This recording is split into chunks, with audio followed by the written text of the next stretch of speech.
Na casa do Senhor todos dizem glória. Na casa do Senhor todos dizem glória. Pela terceira vez, vamos levantar e vamos aclamar ao Senhor. Na casa do Senhor todos dizem glória, glória, glória. Aclamons le Seigneur très, très, très, très fort. Le thème que nous allons partager est le miracle de Jésus.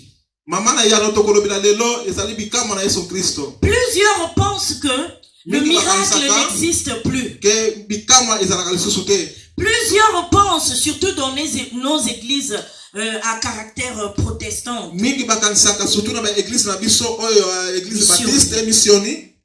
alléluia, pensent que le miracle n'est que réservé pour les églises à caractère réveillé. Alléluia. Amen. Mais moi, la parole de Dieu me révèle qu'il est le même hier, aujourd'hui et éternellement.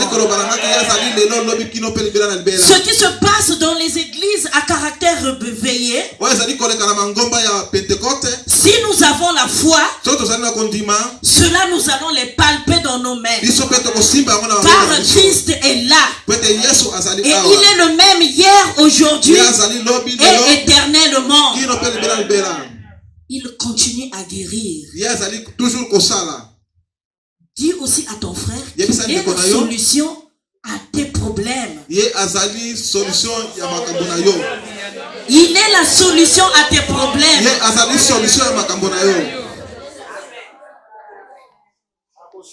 Zambeye ajali tata solona kobangate. Zambeye ajali tata ambuya solona kobangate. Alléluia. Amen. Zambé, Dieu est un Dieu puissant. Celui qui t'a donné la vie aujourd'hui, celui qui nous rassemble sur cette montagne, c'est ce Dieu-là que nous sommes venus chercher. C'est ce Dieu-là que moi je suis venu te prêcher cet après-midi. Je n'apporte pas un message qui n'a pas de sens. Je ne t'apporte pas un Christ qui est mort pour toujours. Mais je t'apporte un Christ qui est incarné et qui apportera la joie dans ton cœur. Si tu as la foi, bien sûr. Est-ce que quelqu'un a la foi dans cette vie? Est-ce que tu crois fermement que Christ est là? Acclamons le Seigneur. Alléluia. C'est ce Christ-là que moi je t'apporte cet après-midi. Alors, quand quand nous allons définir le miracle, c'est quelque chose qui est dépourvu d'explication. Pour les scientifiques, nous pouvons dire que c'est quelque chose d'anormal. D'anormal, le contraire d'anormal, qui n'a pas de définition, qu'on ne peut pas expliquer d'une façon scientifique. Et c'est là que nous parlons de la divinité. C'est ce miracle dont je parle cet après-midi. Alléluia. Amen. Est-ce que vous êtes dans la joie? Soyons dans la joie car Christ est là. Parmi les évangiles canoniques dont nous avons lu, nous avons 4 dont l'auteur est Jean. Donc nous avons le 1, le 2 et le 3 Jean, puis rassemblés encore de l'Apocalypse, nous avons 4. Alléluia. Amen. Et donc, qui est ce Jean que nous allons parler cet après-midi? Nous allons entrer une petite parenthèse.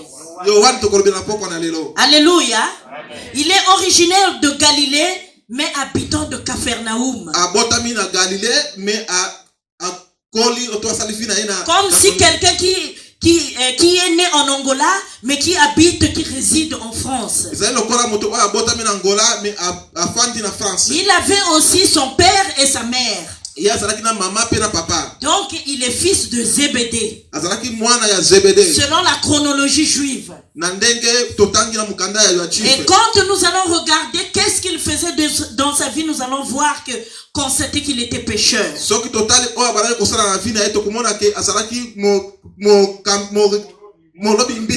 quel est le but de cet évangile cet après-midi? Le but de cet évangile est de prouver que Christ est le Fils de Dieu et qu'il est là. Alléluia. Et non seulement que Christ est le Fils de Dieu, non seulement qu'il est là, mais aussi c'est le miracle d'aujourd'hui.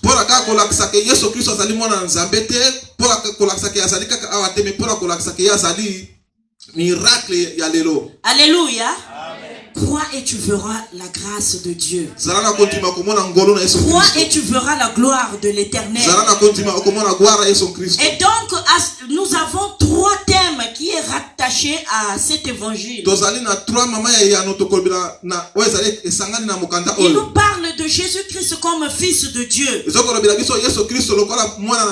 va nous parler de la vie éternelle.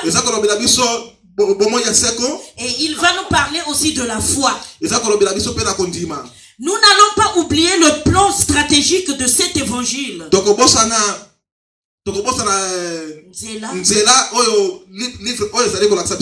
Alléluia. Amen. Nous allons voir la naissance de Jésus et le ministère de Jésus. Nous allons aussi voir le message et le ministère de Christ.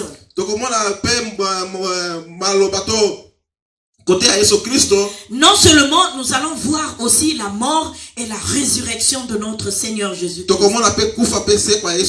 Sans la résurrection, l'Église ne serait pas là.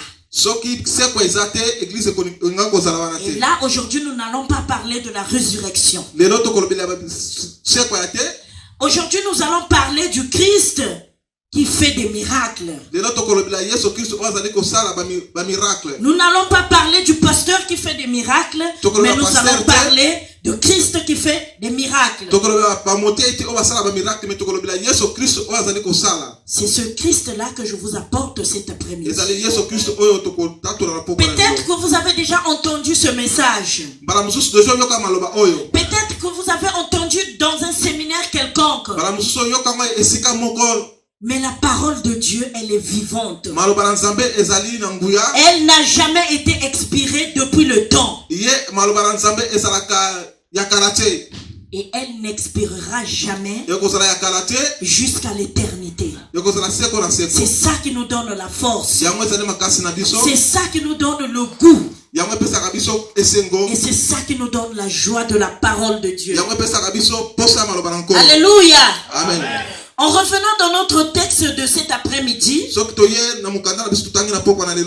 que nous venons de lire dans Jean, nous allons voir que c'est le premier miracle de Jésus-Christ ici sur terre. C'est le premier miracle, mais c'est pas la fin. Alléluia. Amen. Quittant de là où Jean-Baptiste était. Donc après 3 jours de marche, il va arriver là où il y avait le mariage. Donc nous allons voir que pendant l'époque de Jésus, l'occasion de mariage était un festin. Les banquets se préparaient d'une manière extraordinaire. En tout cas, et la préparation, donc la fête se passait toute une semaine. Tout le monde du village était invité. Et donc dans la culture juive, tous les habitants du village devaient être présents.